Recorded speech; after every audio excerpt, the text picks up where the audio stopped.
Efeso 3:14-17.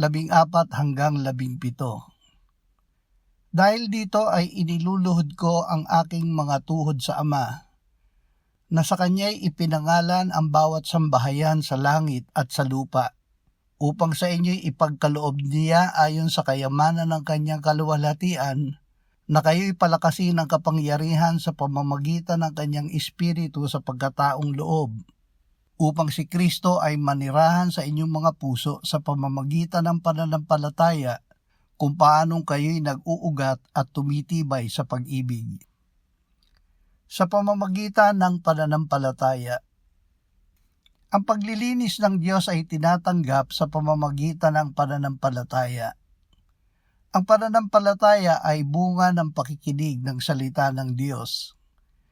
Ito ay hindi pakiramdam kundi katiyakan sa gawa ng Diyos na Kanyang ihinayag. Ito ay nagsisilbing tulay upang ang katotohanan na tayo ay nilinis na ng dugo ni Jesus ay makarating sa ating sariling karanasan. Sa pamamagitan ng pananampalataya ay nalalaman natin na si Kristo ay naninirahan sa ating puso. Ang Ama ay nagpapatotoo na ang pinananahanan ni Kristo ay may buhay na walang hanggan dahil nilinis na ng Kanyang dugo.